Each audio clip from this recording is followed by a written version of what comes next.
Assalamualaikum warahmatullahi wabarakatuh. Di pertemuan kali ini kita melanjutkan untuk pembahasan likuidasi. Namun untuk metodenya yang bertahap atau berangsur. Untuk metode sekaligus atau sederhana sudah kita bahas di pertemuan kemarin. Pengertiannya, likuidasi bertahap atau berangsur adalah suatu bentuk likuidasi jika pelaksanaan likuidasi tersebut memerlukan waktu yang agak lama, sehingga pembayaran kembali penyertaan para anggota dapat dilakukan secara bertahap sesuai dengan jumlah kas yang tersedia. Kalau kemarin di metode sekaligus itu kan aset dijual, kemudian dicairkan menjadi kas, kemudian dikembalikan kepada pemodal atau pemilik perusahaan tersebut.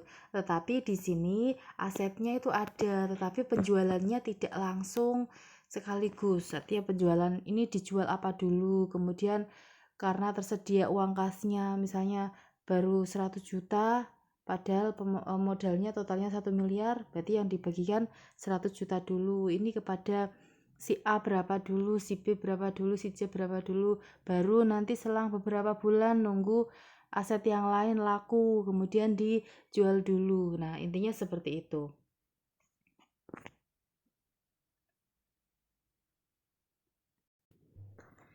Nah, ini ada contoh kasus untuk pembayaran kembali hak penyertakan yang ditentukan secara periodik. Di sini ada persekutuan FGH yang dimiliki oleh Vina, Gani, dan Herman. Yang perlu diperhatikan di sini adalah pembagian laba atau ruginya atau rugi labanya. Untuk Vina 30%, Gani 20%, Herman 50%, atau kita buat perbandingan 3:2:5. Kita perhatikan ada neraca atau laporan posisi keuangannya.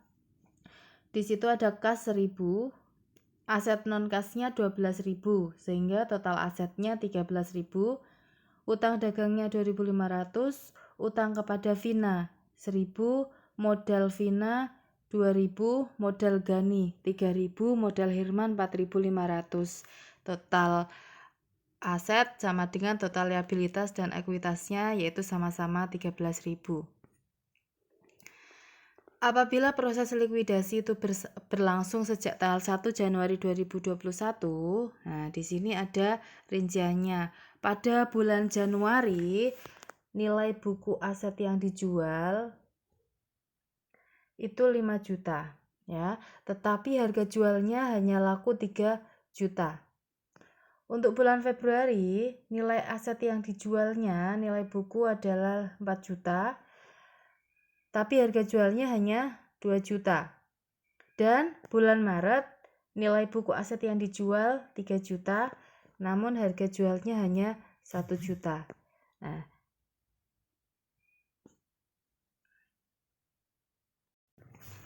caranya masih sama, yaitu yang pertama kali kita buat adalah membuat persamaan akuntansinya sesuai dengan neraca tadi. Asetnya ada kas, aset non kas, hutangnya masing-masing, dan modalnya masing-masing. Jadi kita tuliskan di sini ada kas, aktiva atau aset non kas, hutang dagang, hutang kepada Vina, modalnya F, GH, Fani, Gani, dan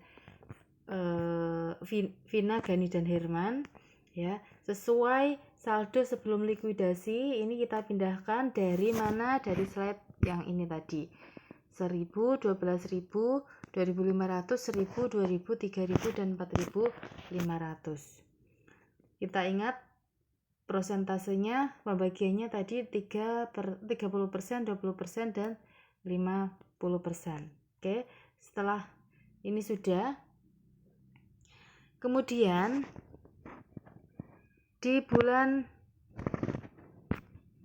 Januari tadi ada likuidasi atau penjualan aset 5 juta dengan harga jual 3 juta.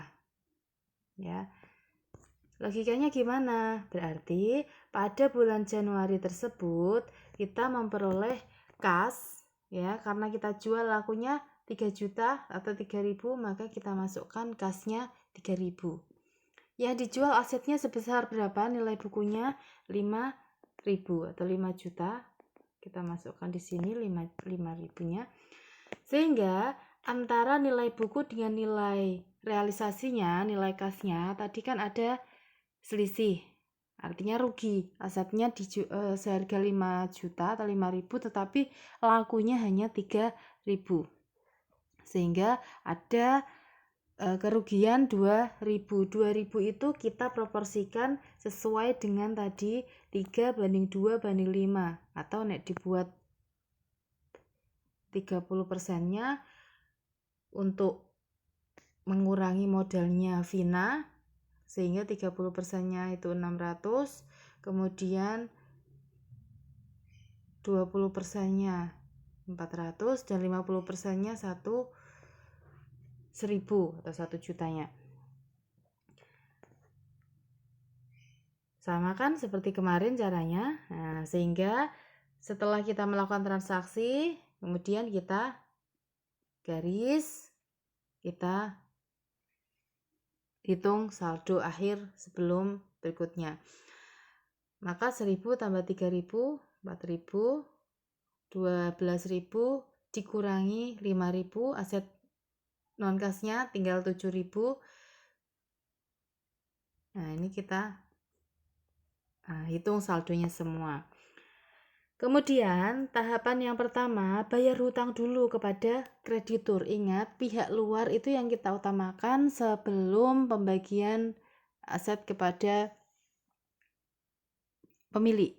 Ya, sama kan caranya seperti kemarin, bayar hutang kepada krediturnya dulu. Berapa sih hutang kepada krediturnya?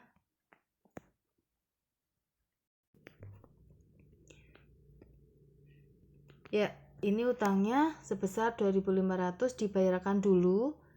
Maka ya ini utangnya kan 2.500 dibayarkan dulu, kasnya keluar, maka mengurangi 2.500, dan hutang dagangnya juga berkurang 2.500, sehingga saldonya kita hitung, kasnya tinggal 1.500, aset non kasnya 7.000, kemudian utang dagang kepada pihak luar atau kepada kreditur sudah habis, tinggal utang kepada Vina 1.000, modal Vina 1.400, modal Gani 2.500, dan modal Herman 3.500.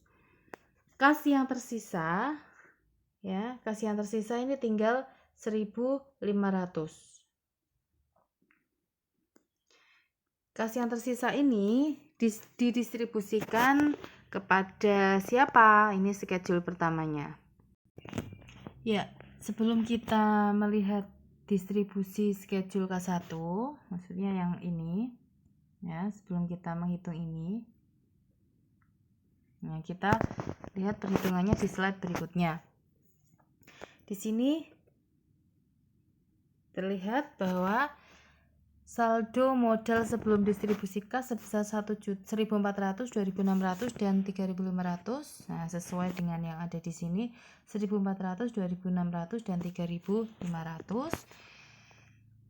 Hutang kepada Vina, ya, hutang kepada Vina adalah sebesar 1.000. Maka hak para anggota, hak Vina 2.400, hak Gani 2.600, dan hak Herman 3.500. Kemudian pembebanan kemungkinan rugi karena aktiva non kas yang tidak terrealisasi, ya, itu kemungkinannya sesuai dengan, ya, pembebanan kemungkinan rugi karena aktiva non kas tak terrealisasi. Tadi asetnya tinggal berapa sih? Asetnya tinggal 7.000, ya, tinggal 7.000. Dari mana kita tahu? Dari ini tadi, asetnya, yang aset non kasnya tinggal 7.000. Nah, dari 7.000 tersebut, yang kemungkinan karena belum terjual, maka diproporsikan untuk Vina 30% kali 7.000 ketemu 2.100, kemudian Gani 20% kali 7.000 1.400, dan Herman 50% kalikan 7.000 ketemu 3.500. Sehingga distribusi kasnya di sini untuk Vina 300 dapat dari mana? 2400 dikurangi 2100. Gani 2600 dikurangi 1400 masih 1200, dan Herman ini 0.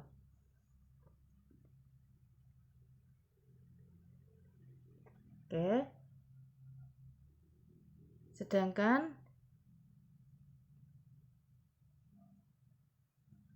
tahu ya, sehingga ketemu angka ini. Kok bisa Vina dikasih 300, kok bisa si Gani dikasih 1200 gitu ya.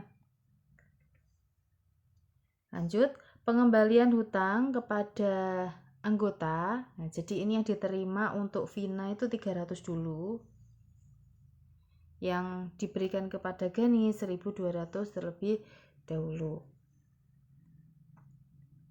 Oke, kembali ke sini. Maka distribusinya kas untuk membayar utangnya si Vina dulu 300 dan membayarkan modalnya dulu kepada si Gani 1200.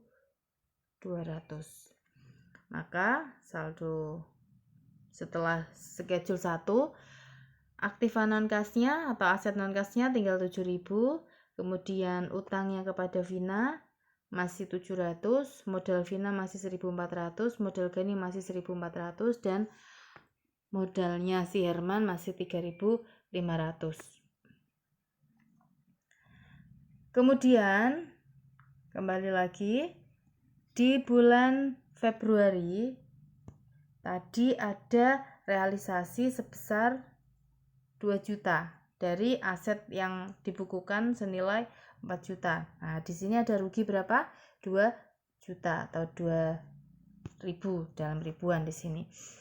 Ya, kita lihat di bulan Februari ada realisasi aktiva non kas sebesar kas masuk 2.000 karena lakunya 2.000 dari aset yang dijual sebesar 4.000 atau 4 juta.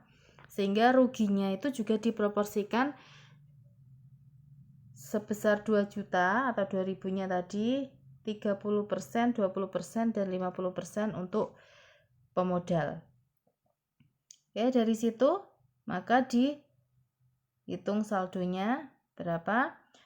Kasnya 2.000, kemudian aset non kasnya tinggal 3.000, utang kepada Vina masih 700, kemudian modalnya Vina masih 800, modal Gani 1000, dan modal Herman masih 2500. Untuk distribusi schedule kas distribusi kedua kita lihat di slide yang berikutnya. Jadi di bulan Maret ini ada penjualan aset, nilai bukunya 3 juta. Kemudian harga jualnya 1 juta, ya.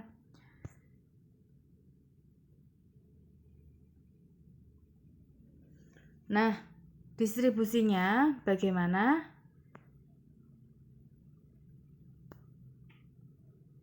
Kita perhatikan di bulan Maret. Realisasi aset non kasnya 1000. Kasnya yang masuk 1000 dari aset yang dijual sebesar 3.000. Maka di sini ada rugi dari aset yang harusnya dijual 3.000 tapi lakunya 1.000, ruginya 2.000. Kita distribusikan sesuai dengan proporsinya tadi, 30% untuk Vina, 20% untuk Gani, dan 50% untuk Herman, ya. Setelah itu kita hitung saldonya, tinggal kasnya 1000, kemudian utang kepada Vina masih 100, modal Vina 200, modal Gani 200, dan modal Herman 500. Untuk schedule distribusi ketiganya kita lihat pada slide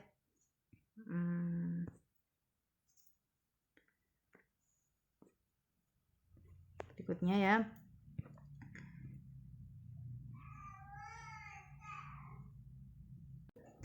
Ya, perhatikan. Apabila komposisi hak para anggota menunjukkan perbandingan yang sama dengan rasio pembagian laba rugi, maka boleh tidak menyusun schedule pendukung. Jadi bagian tiap anggota sesuai dengan rasio laba ruginya dikalikan kas yang tersedia, ya. Ini kita perhatikan kembali ke sini. Jadi tidak ada schedule-nya. Distribusi kasnya berapa? Kas yang dicairkan tadi 1000, ya kan? Proporsinya untuk Vina kan 30%, maka 30% dari 1000 adalah 300. 300 ini kita bagikan untuk bayar utangnya dulu 100 dan sisanya balik ke modalnya 200. Kemudian Gani tadi berapa persen? 20%. 20% dari 20% dari 1000 adalah 200. Ya, ini. Dan Herman 50%. 500. Jadi itu sudah mentok. Kenapa? Karena asetnya sudah 0, sudah habis. Ya wes, berarti tinggal itu selesai gitu ya.